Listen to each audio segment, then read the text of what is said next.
pagi semuanya. Ada satu yang Tuhan taruh kuat sekali pagi ini. Sebetulnya ini satu cerita yang lama dan saya pernah membawa ini di dalam satu khotbah. Tetapi pagi ini ada satu pesan yang kuat sekali untuk pagi ini kita semua bangkit dan mulai mengambil kembali posisi kita sebagai anak-anak Tuhan yang dikasihi. Kita membaca dari kitab Bilangan pasal yang ke-26 ayat yang ke-29 sampai dengan ayat yang ke-33. Bani Manasye ialah dari Makir, kaum orang Makir, dan Makir beranakkan Gilead, dari Gilead kaum orang Gilead. Ayat 30, inilah Bani Gilead dari Iezer, kaum orang Iezer, dari Helek, kaum orang Helek, dari Asriel, kaum orang Asriel, dari Sekem, kaum orang Sekem, dari Semida, kaum orang Semida, dan dari Hefer, kaum orang Hefer. Ayat 33, adapun Salafeha bin Hefer tidak mempunyai anak laki-laki, tetapi anak perempuan saja. Dan nama-nama anak perempuan Selafehat ialah Mahla, Noah, Hoklah, Milka, dan Tirsa. Saudara, ketika kita membaca sebuah silsilah, kadang-kadang di tengah-tengah terjadi interupsi, seperti pada ayat yang ke-33. Kalau ada sebuah interupsi, berarti ada sebuah cerita khusus yang kita perlu menaruh perhatian. Di ayat 33, dari garis keturunan Bani Manasye, ada seseorang yang bernama Selafehat. Alkitab menuliskan, dia tidak mempunyai anak laki-laki. Kalau Alkitab tiba-tiba setelah silsilah, seperti sebuah daftar tiba-tiba muncul kalimat yang lain, ada berarti behind the scene. Ada sesuatu yang akan diceritakan oleh Alkitab yang Tuhan mau kita untuk pikirkan dan kita mau belajar. Kita lihat ayat 33, ini kemudian diceritakan di dalam ayat 27, pasal 27. Ada apakah di balik interupsi dari Bilangan 26 ayat 33, kita bisa melihat ayat pasal 27. Ayat yang pertama saya akan membacakan buat saudara. Kemudian mendekatlah anak-anak perempuan Selafehat, bin Hefer, bin Gilead, bin Makir, bin Manasye, dari kaum Manasye bin Yusuf. Nama anak-anaknya itu adalah Mahla, Noah, Hoklah, Milka, dan Tirsa. Ini persis seperti yang dituliskan dalam ayat 33 dari Bilangan 26. Dan berdiri di depan Musa dan Imam Eliasar, dan di depan para pemimpin dan segenap kaum umat itu dekat pintu kemah pertemuan, serta berkata, ayah kami telah mati di padang gurun, walaupun ia tidak termasuk ke dalam kumpulan orang yang bersepakat melawan Tuhan, ke dalam kumpulan Korah, tetapi ia telah mati karena dosanya sendiri dan ia tidak mempunyai anak laki-laki. Mengapa nama ayah kami harus hapus dari tengah-tengah kaumnya oleh karena ia tidak mempunyai anak laki-laki? Berilah kami tanah milik di antara saudara-saudara ayah kami. Lalu Musa menyampaikan perkara itu ke hadapan Tuhan. Sampai sekian dulu Bapak Ibu Saudara.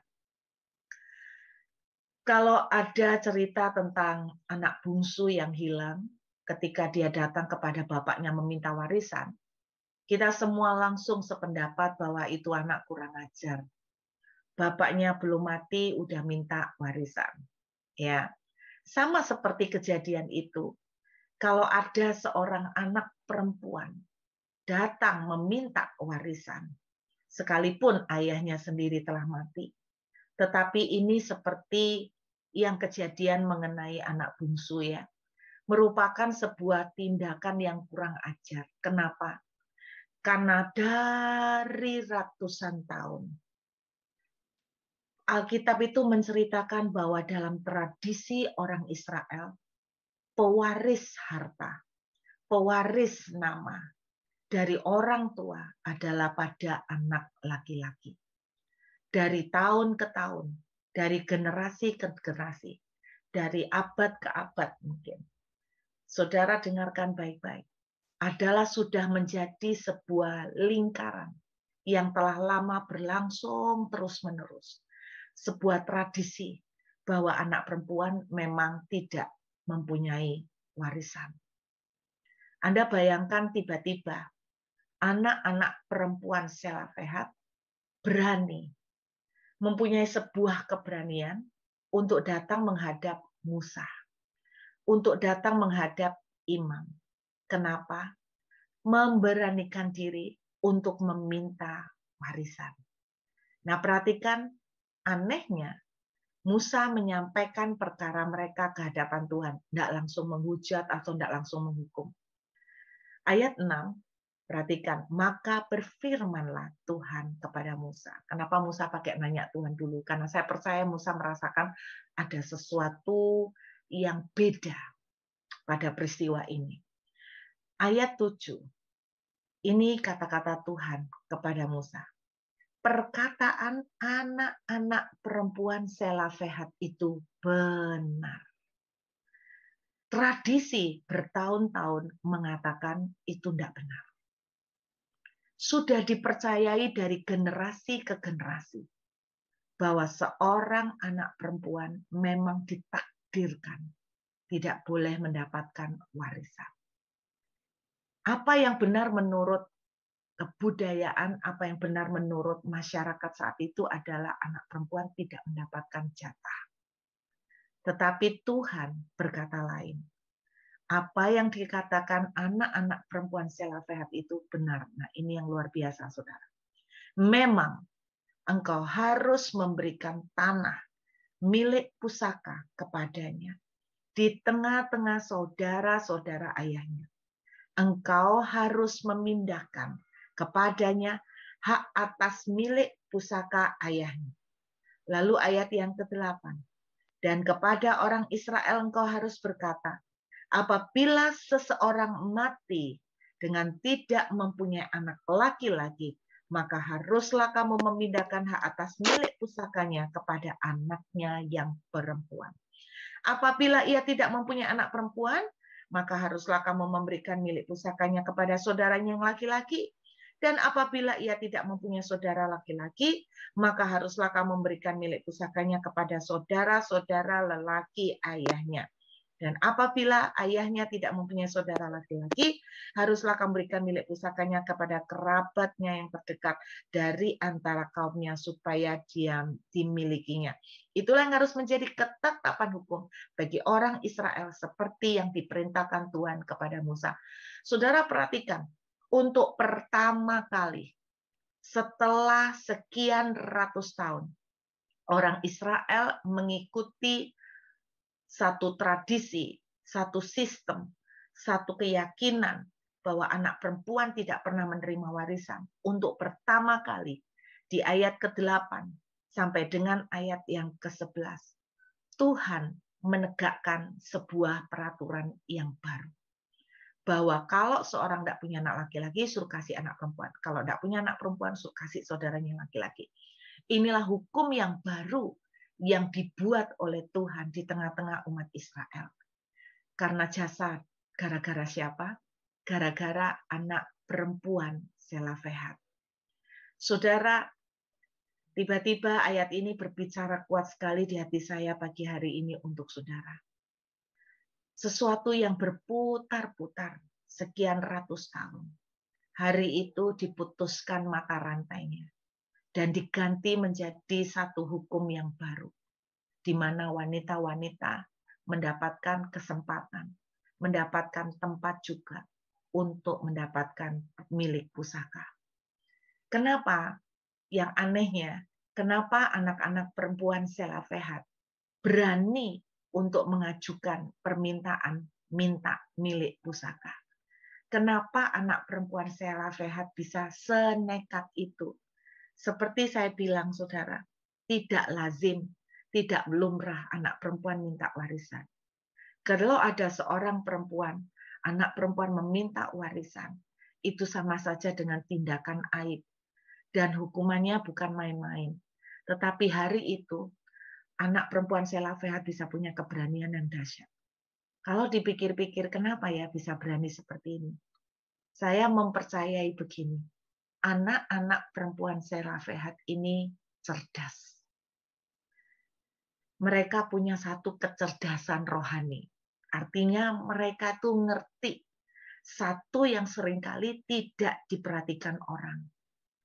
Mereka percaya bahwa mereka adalah keturunan Abraham. Dan menurut apa yang Tuhan katakan kepada Abraham, mulai dari hari ini, keturunanmu semuanya akan kuberkati. Tuhan sering kali berkata kepada Abraham, semua keturunanmu akan kuberkati. Itu sebabnya kita sering memakai istilah, Alkitab juga sering memakai istilah berkat Bapak Abraham. Tuhan tidak pernah menuliskan keturunanmu yang laki-laki saja. Tetapi Tuhan berkata, keturunanmu semuanya diberkati.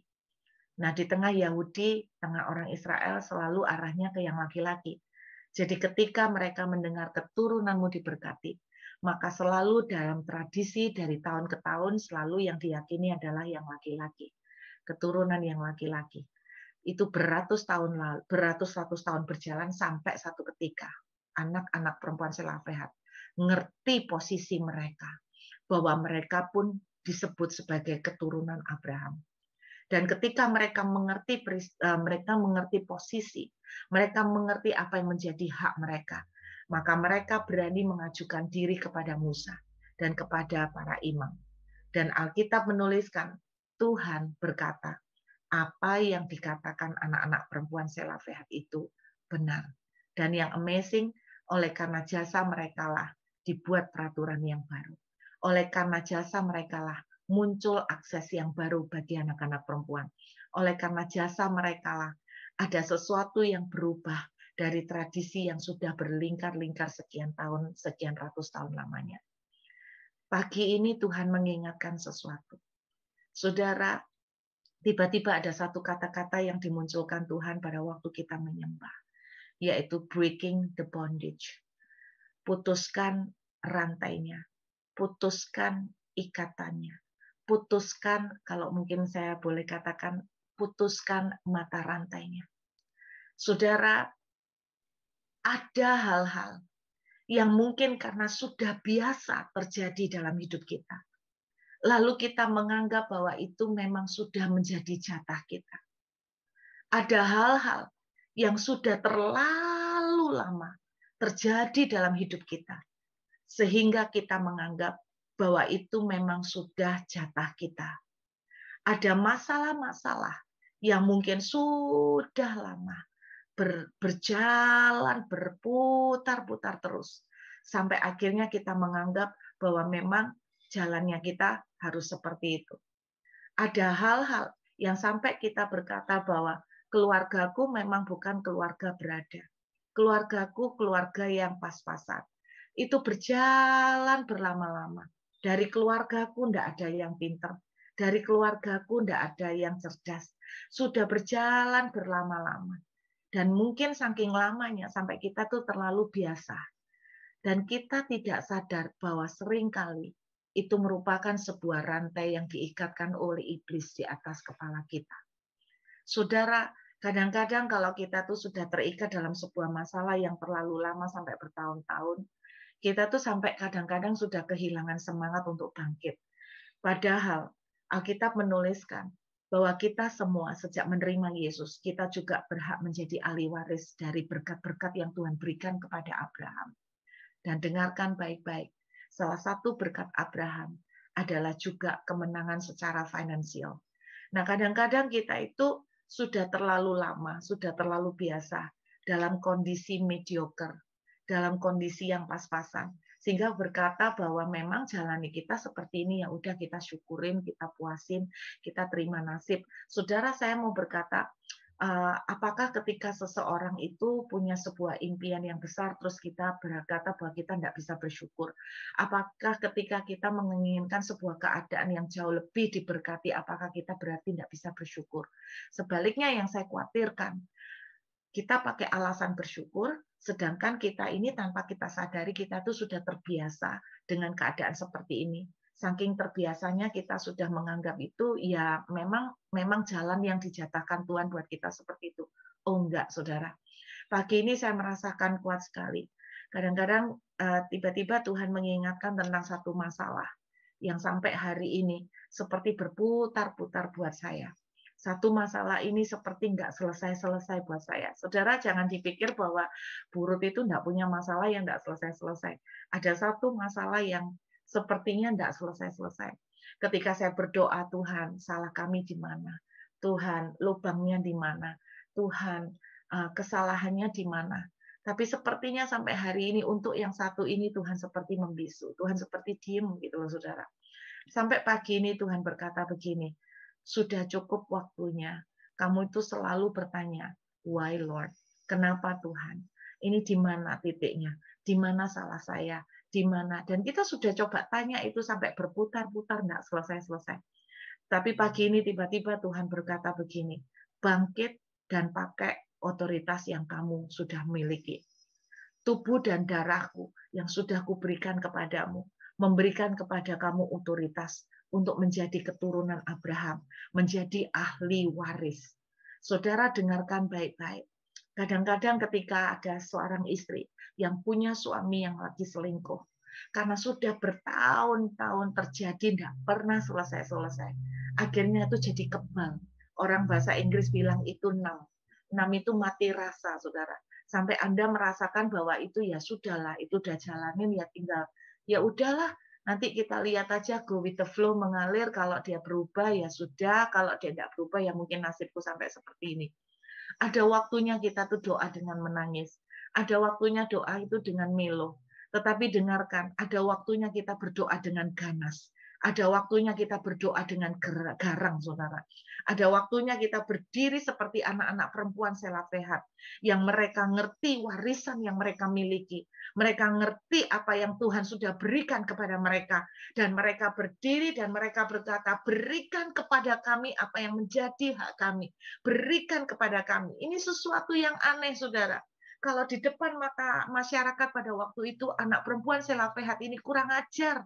Anak perempuan Selafehat ini bertindak tidak masuk akal, bertindak aib, yang sama sekali nggak sopan. Tetapi dengar Tuhan berkata, benar apa yang mereka katakan. Saya ingat satu orang lagi. Doa yang kita tiru adalah doa Yabes.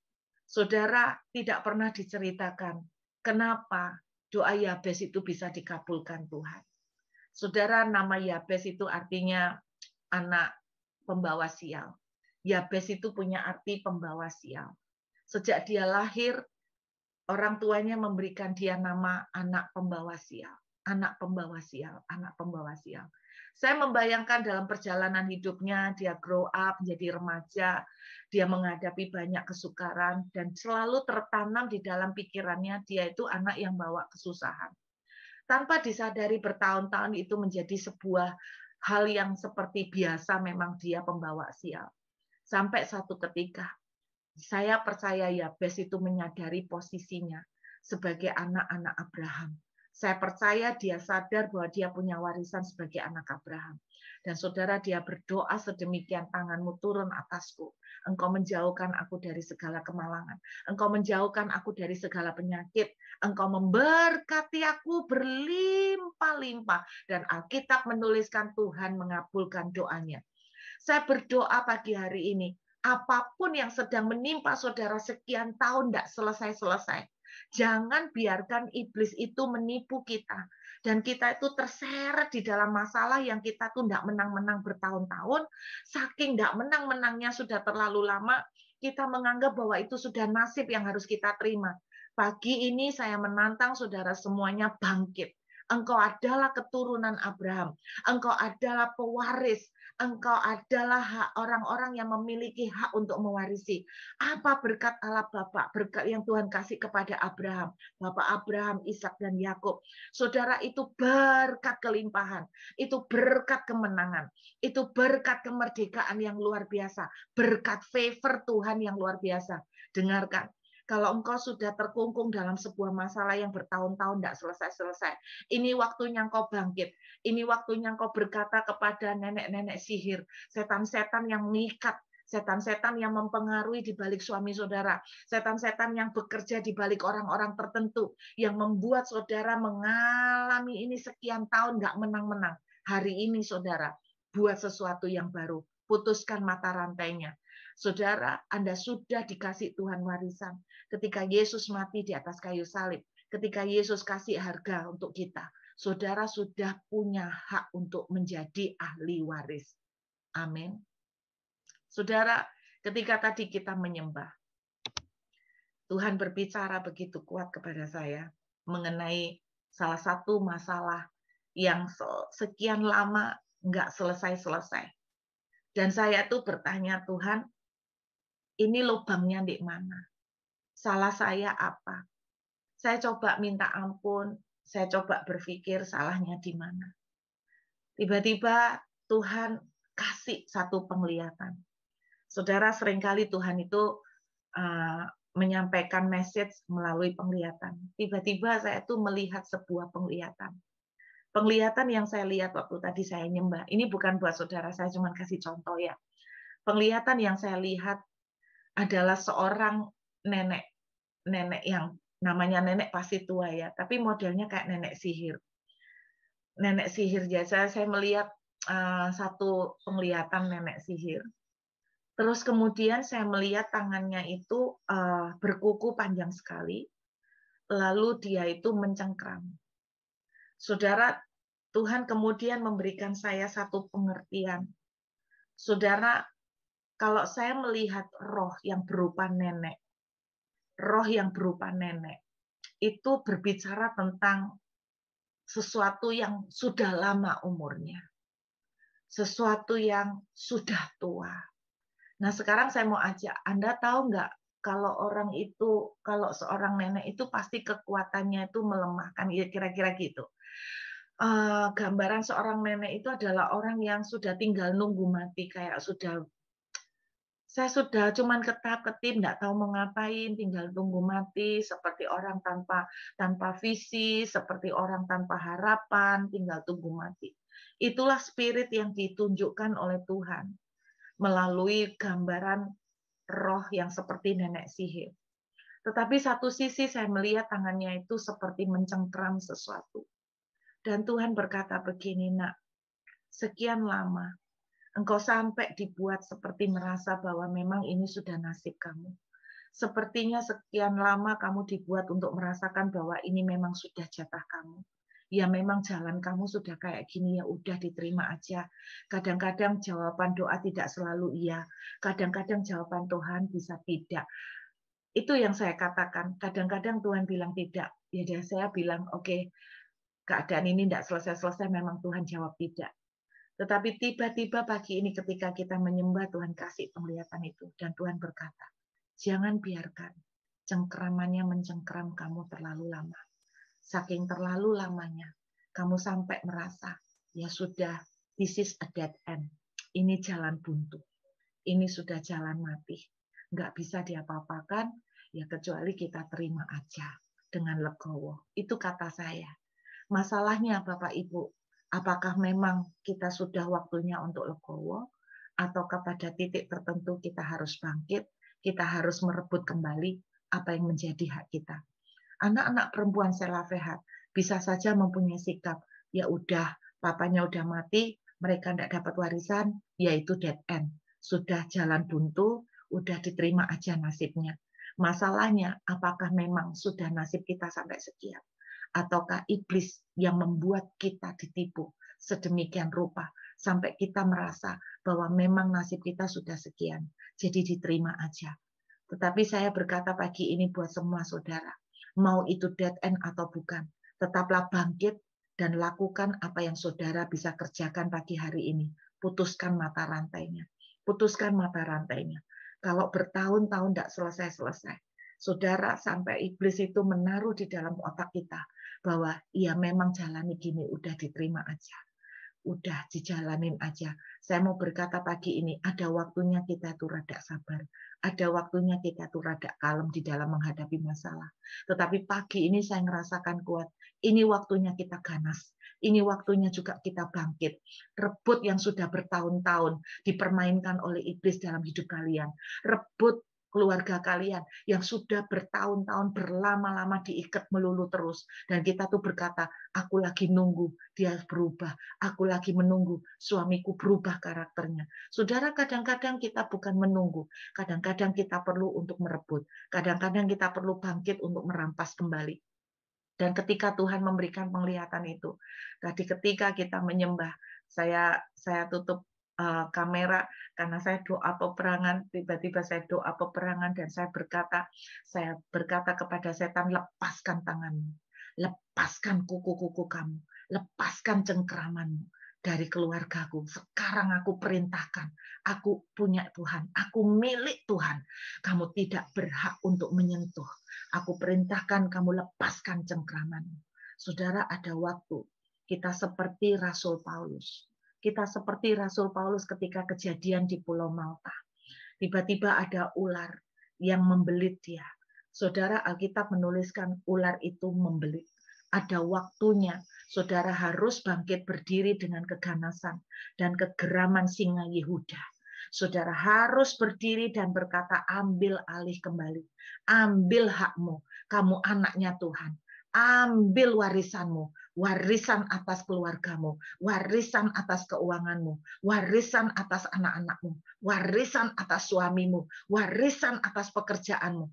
Jangan biarkan setan itu menjadikan kita tuh mainan. Bulan-bulanan, bertahun-tahun. Dijadikan sansak. Kita dipukul sana, pukul sini. Waktunya sekarang bangkit, putuskan mata rantainya. Dan saya berkata kepada iblis, tadi saya berkata dalam doa peperangan, sekarang aku perintahkan, tutup mulut kamu, dan sekarang aku perintahkan, hai kamu nenek moyang.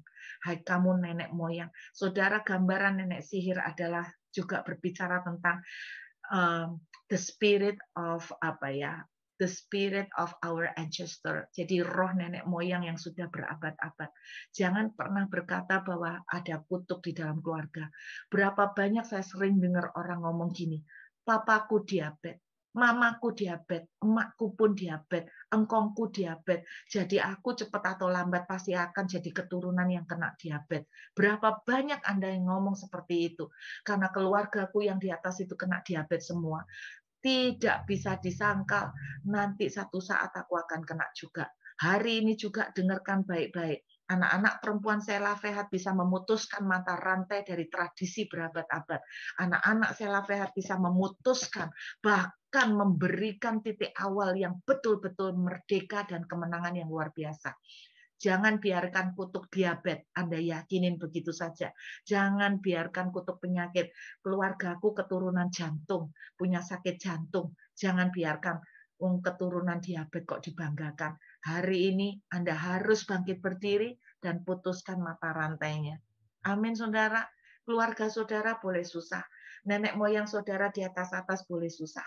Tetapi hari ini saudara dan saya adalah anak-anak Tuhan. Pewaris. Bu, saya tidak bisa, Bu, bagaimana menghadapi setan. Saya tidak bisa, Bu, bagaimana mematahkan setan. Saudara, itu juga salah satu tipuan iblis. Supaya saudara merasa bahwa saudara itu tidak punya power. Supaya saudara merasa bahwa saudara itu tidak punya kuasa.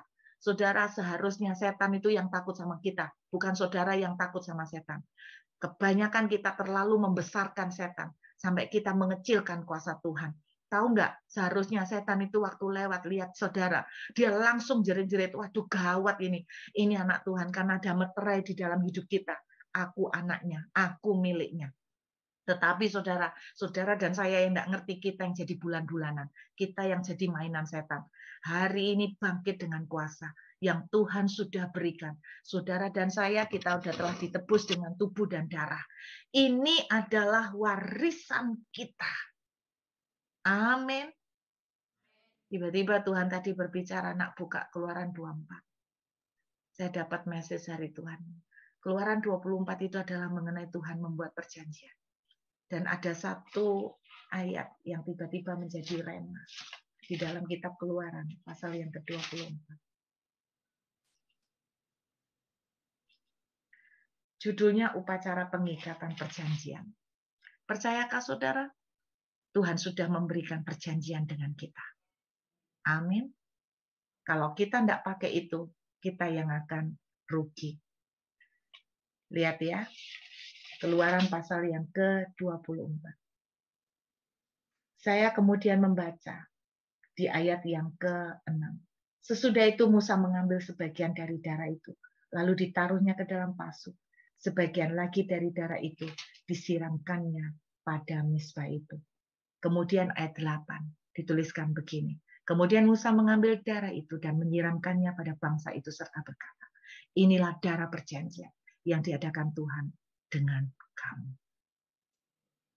Amin. Ini sudah diberikan Tuhan kepada Abraham dan keturunan, termasuk Anda dan saya. Ayo, kita ambil roti dan anggur. Saya mengajak Anda di tempat masing-masing. Apa yang selama ini membelit engkau? Seperti Rasul Paulus dibelit oleh ular pedung. Di dalam Kisah Rasul 28. Saudara, Rasul Paulus dibelit oleh ular pedung. Kata-kata aslinya, dia dibelit dulu. Kemudian dia digigit. Tidak jelas digigit atau tidak sebetulnya. Tapi yang jelas itu dibelit. Ular itu membelit. Saudara, tahu nggak Rasul Paulus waktu cara ngusir ular itu? Nggak kayak saudara dan saya. Waktu dia dibelit ular, saudara dan saya kayak gini teriak, ular, ular, aduh ularnya gede banget, aku nggak bisa nih, aku nggak sanggup melepaskan ular ini. Itu yang kita lakukan. Iya kan? Kita selalu merasa kita kalah kuat sama ular itu. Tetapi yang amazing dalam Kisah Rasul 28 yang dilakukan oleh Paulus, tinggal dikebaskan. Seharusnya itu posisi kita. Hari ini, kebaskan iblis yang mencengkeram suami-suami, yang mencengkeram istri-istri, yang mencengkeram keuangan, yang mencengkeram kesehatan. Kebaskan. Jangan dinina-bobokkan dengan perkataan, sudah berlama-lama memang seperti ini. Dan ini jalan saya, ini nasib saya. Bangkit seperti anak-anak perempuan Selafehat yang sanggup mengubah sistem, yang sanggup mengubah tradisi bertahun-tahun. Saya berdoa, Anda yang hadir di Zoom pagi ini, Anda akan menjadi orang-orang pertama di keluarga Anda yang membuat perubahan, yang membuat pembaharuan. Anda akan menjadi history maker. Anda akan menjadi pembuat sejarah. Saudara, saya pernah bilang begini sama Tuhan, long time ago. Saya bilang gini, aku adalah orang pertama. Aku akan menjadi orang pertama dalam keluarga yang pergi-pergi ke luar negeri dengan sering. Saya bilang gitu, bagi keluarga saya. Betapa sulitnya kami itu pergi ke luar negeri. Sangat sulit. Tapi hari itu ketika saya ngerti tentang warisan yang Tuhan beri, termasuk kemakmuran, termasuk blessing, saya cuma bilang, aku akan menjadi orang pertama dalam keluargaku yang bikin sejarah. Sejarah apa? Pergi-pergi ke luar negeri. Dan saya pernah ngomong kayak gini, aku juga akan menjadi orang pertama yang membawa anak-anakku sekolah ke luar negeri. Dan itu terjadi, saudara. Saya berdoa yang hadir di Zoom pagi ini akan menjadi orang-orang pertama dalam sesuatu di keluarga saudara. Orang-orang pertama yang punya rumah tangga yang manis luar biasa. Mungkin keluargamu sejarahnya kawin cerai. Mungkin sejarahnya keluargamu pernikahannya berantakan. Dan jangan biarkan iblis menipu kamu. Papa mamamu cerai. Kamu pun kalau cerai ya memang nasibmu. No. saudara dan saya yang hari ini sudah sempat hancur. Tidak ada kata terlambat. Tuhan bisa membuat second happiness, kebahagiaan kedua. Amin, saudara. Kebahagiaan kedua. Tuhan bisa berikan itu. Jangan karena tradisi sudah bertahun-tahun Anda terima nasib. No. Hari ini kita bangkit dengan percaya. Saya boleh minta nyanyian, sebab aku ini milik. Saya berteriak kepada Tuhan ketika tadi kita menyembah. Aku kepunyaannya. Seperti Yabes berdoa, aku kepunyaanmu, aku keturunan Abraham. Aku akan menjadi orang pertama yang bikin rekor di keluarga. Amin.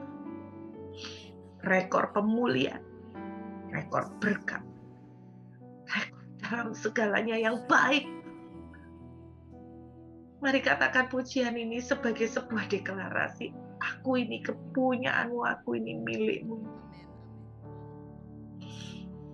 Mari katakan dengan iman.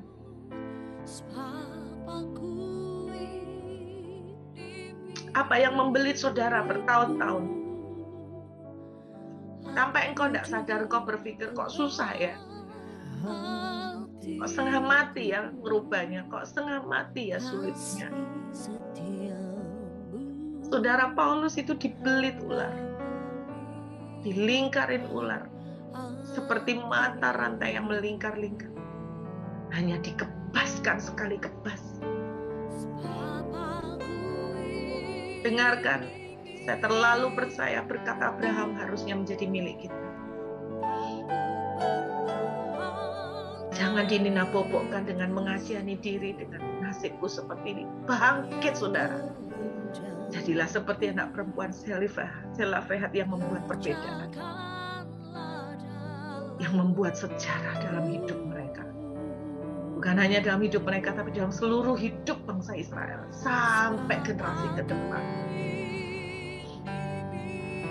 Become the history maker. Menjadi orang-orang yang mencetak rekor dari yang baik terjadi dalam hidup keluarga. Ini deklarasi kami pagi hari ini. Kami milik kepunyaan. Kami anak-anak-Mu Tuhan. Bapak Ibu bangkit dengan iman. Apa yang membelit saudara berlama-lama? Ada waktunya kita menangis. Tapi ada waktunya kita berdoa dengan ganas.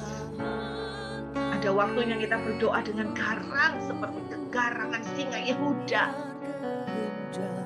Kalau Yesus yang kita sembah adalah singa Yehuda, engkau adalah keturunan singa Yehuda. Mari katakan ini dengan kegeraman singa Yehuda. Aku ini kepunyaanmu, aku ini milikmu Tuhan. Sekarang ingat dan siap-siap. Kita akan selesaikan, kita akan putuskan mata rantainya. Putuskan mata rantainya.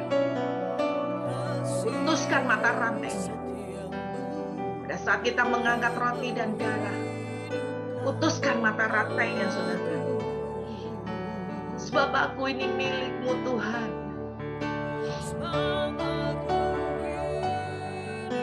Thank you Jesus. Thank you Jesus. Thank you so much.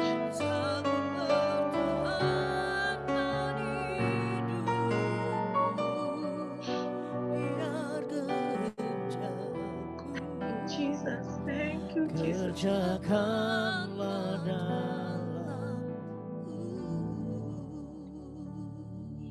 Saudara, jangan pernah biarkan iblis mengintimidasi engkau dengan mengatakan engkau tidak kuat, engkau tidak mampu, engkau tidak becus. Rasul Paulus mengusir ular hanya dengan melepaskan, dengan segitu mudahnya. Engkau juga sama. Dan pagi ini saya minta musik kita mengalun dengan teman. Di tempat saudara masing-masing. Ular apa yang membelit dalam hidup? Berapa tahun itu sudah membelit? Dan tanpa saudara dan saya sadari kita mengasihani diri. Tapi mari pagi ini dengan kegeraman singa Yehuda, perintahkan iblis itu untuk pergi, untuk lepaskan cengkeramannya dari hidupmu, dari keluargamu, dari kesehatanmu, dari pekerjaan. Selama ini mungkin engkau kerja apa aja seringkali fail, nggak pernah maju, selalu seperti mandul. Tuhan telah meletakkan semuanya di bawah kaki ini. Tidak ada lagi kemandulan, kekeringan. Biar pagi ini dengan kegeraman singa Yehuda, mulai patahkan, mulai perintahkan dengan ganas. Suruh iblis itu pergi untuk melepaskan cengkramannya dari hidup kalian. Thank you, Jesus. Thank you, Jesus.